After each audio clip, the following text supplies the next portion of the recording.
A ontologia fenomenológica parte do mundo, mas descreve estruturas ontológicas.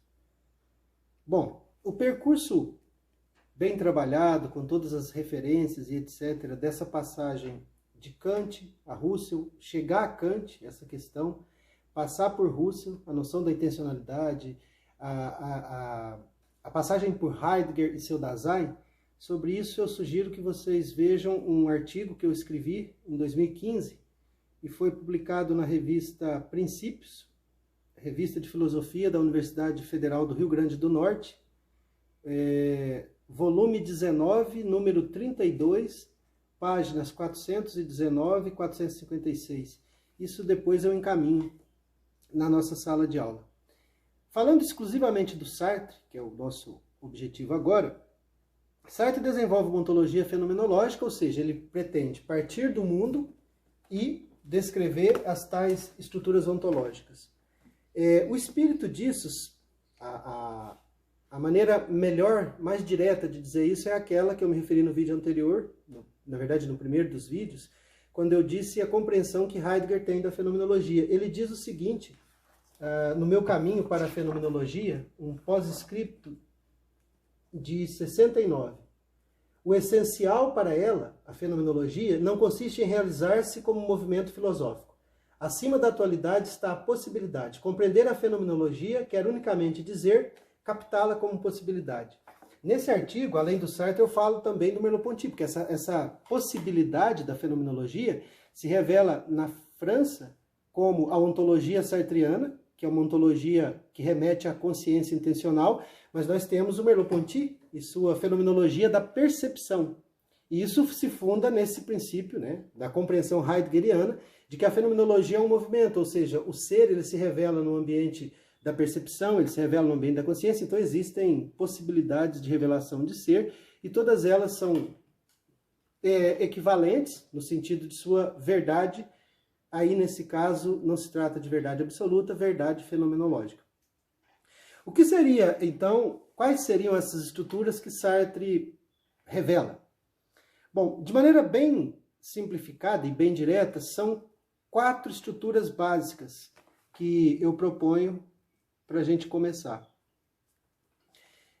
O primeiro a ser relembrado, isso já foi dito, é que não se trata do ponto de vista absoluto. Ou seja, quando Sartre chega à noção de um ser em si, ou de um ser para si, ele não está dizendo que ele teve uma revelação do tipo a substância do Aristóteles, ou a substância mesmo cartesiana, quando ela se torna res cogita, res extensa e res infinita ou divina. Não se trata disso. Não se trata de algo que foi revelado. Se trata de um processo que qualquer pessoa poderia fazê-lo a qualquer momento. No século XX, quando Sartre escreveu, no século XXI, utilizando a metodologia fenomenológica. Isso se possibiliza para Sartre não apenas nesse sentido como uma possibilidade a ser debatida, mas é a chave para a compreensão do que a gente tem como mundo. Sartre diz a esse respeito, isso é a página 44 de O Ser e o Nada, a relação entre as regiões de ser nasce de uma fonte primitiva, parte da própria estrutura desses seres que já descobrimos em nossa primeira investigação. Quais seres? Ser para si e ser em si, que são as duas estruturas primeiras que se revelam. Basta abrir os olhos e interrogar com toda ingenuidade a totalidade homem no mundo.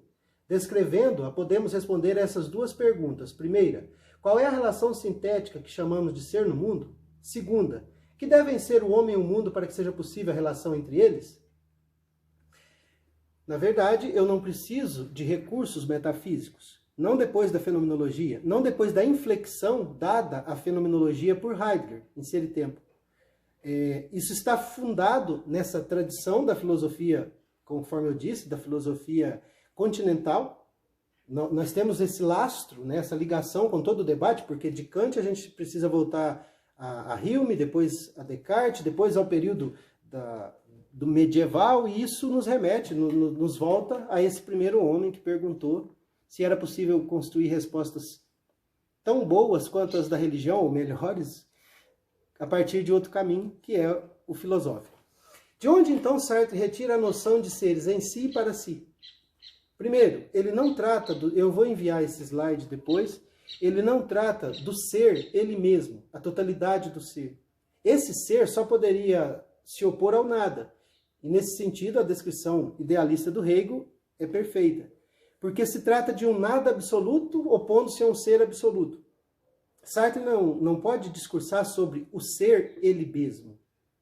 Sartre se volta para o mundo fenomênico e vai buscar nesse mundo modalidades de ser. E o interessante, eu vou falar desses dois primeiros, vou falar primeiro do em si e do para si, depois eu vou falar, num próximo vídeo, do para outro e do ser em si para si, tudo junto. Deixemos isso para depois. Por hora, de onde que vem a noção então do em si? Daquilo que é o para si. Quando Sartre faz a pesquisa fenomenológica, o mundo revela apenas duas modalidades de ser. Esse, o primeiro, que coincide consigo mesmo, um outro, o para si, que é o ser que nós mesmos somos, que não coincide consigo. E isso, inclusive, remete à formulação da pergunta da forma como fez Heidegger. Porque aquele que pergunta, eu, o homem, é o mesmo que vai responder, afinal de contas, nenhum outro ser responde perguntas. O próprio ser pode respondê-las, mas tão somente ante a formulação da